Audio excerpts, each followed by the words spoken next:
Today, we're diving deep into the Somaliland siege, which has become a massive geopolitical chessboard in the Horn of Africa.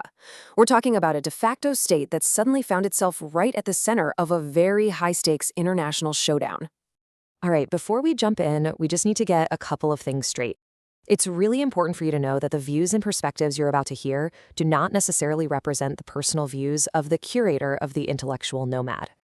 You see, what we're all about here at the Intellectual Nomad is creating a space for situational awareness and critical thinking. We bring together a whole range of different ideas and analyses to help you and us get a broader understanding of what's going on. And this explainer is part of our series, From Where They Sit, the Way They See It. Just so we're clear, this is all for educational and analytical purposes. We are absolutely not here to push any political position or agenda. Our goal is just to understand.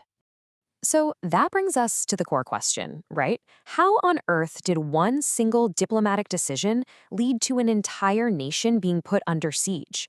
It's pretty wild. We're about to break down exactly how one move lit the fuse on a regional powder keg, putting Somaliland squarely in the crosshairs. And that pressure is coming from what some analysts are calling a Wolfpack. And honestly, it's a perfect description. You've got this coordinated group of regional powers all converging on Somaliland, applying pressure from every single side, trying to box it in.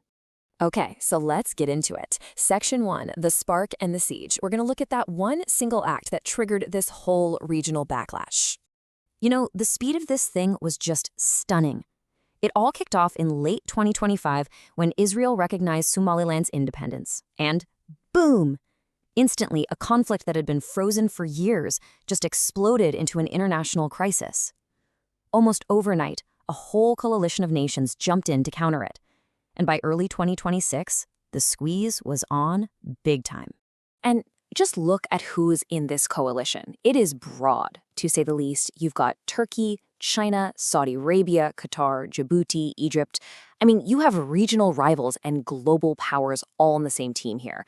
They all have their own reasons for being there, for sure, but they've all united under one public goal: protecting Somalia's territorial integrity.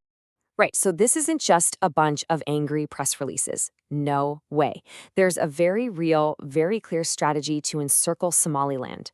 They're literally trying to squeeze it from both the east and the west. So let's break this down. It's a two-front pressure campaign. On the eastern side, in the Seoul region, you have Somalia, Turkey, and China. They're all backing a militia group called SSC Katamo. Then you look at the western front, in the Audal region. Over there, it's Djibouti and Qatar, and they're accused of stirring up clan trouble. It's a classic pincer move, right? They're trying to break Somaliland apart from the inside. And Turkey's role in this is, wow, it's really direct. We're talking about a triple-pronged strategy here. First, there's speeding up construction of a naval base. Second, they're allegedly funneling aid and weapons to those anti-Somalian forces.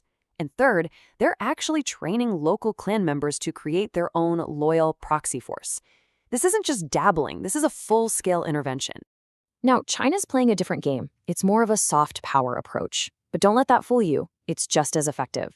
They're doing things like publicly congratulating that breakaway SSC Katumo administration and then sending over some very timely humanitarian aid. What that really does is give legitimacy to Somaliland's internal enemies. It's a clever way to undermine them without firing a shot. 1,400. That's how many Djiboutian passports held by Somalilanders were canceled in January 2026. This was Djibouti's big move on the Western Front. Think about it. They targeted officials, elders, journalists, the elite. By canceling their passports, they basically grounded them, cutting them off from the outside world. It's a really powerful diplomatic weapon. So you have to ask yourself, why? Why all this intense, coordinated pressure on this one small, unrecognized state? Well, it's because this isn't just about Somaliland. This is about a much bigger geopolitical grand prize. And what is that prize? We're talking about strategic ports on the Red Sea, like Berbera and Zayla. We're talking about huge potential oil and gas reserves. We're talking about who controls Ethiopia's future trade routes. And, of course, a critical military foothold on the Gulf of Aden. This is a high-stakes game for control of the entire Horn of Africa. You know, the official reason everyone gives is supporting Somalia's unity. But let's be real. If you look at the actual strategic interests, it's all about self-interest. Turkey wants to push back against the UAE and Israel. China is terrified of the precedent this could set for Taiwan. Saudi Arabia is worried about being encircled by its rivals. And little Djibouti? It just wants to protect its port monopoly from competition. And this quote here really drives the point home. Saudi Arabia considers this an existential danger. I mean, think about that word existential. For a massive power like Saudi Arabia to use language like that, it tells you just how seriously they're taking this. They see this as an absolutely unacceptable move by their rivals, and they're willing to do whatever it takes to stop it. So what this all boils down to is a new Red Sea scramble. It's like a modern version of the 19th century scramble for Africa. All these global and regional powers are in a mad dash to set up military bases and control key ports, especially around that crucial Bab el-Mandeb Strait. And Somaliland, with its 850 kilometers of coastline, has become the main prize. Okay, so all of this is building to a really uncertain future for the entire Horn of Africa. It's a highly flammable situation. And the biggest question of all is, can Somaliland actually withstand all this pressure? I mean, think about it. Somaliland is literally trapped in a geopolitical tug-of-war. They're facing this massive coordinated assault on their very existence.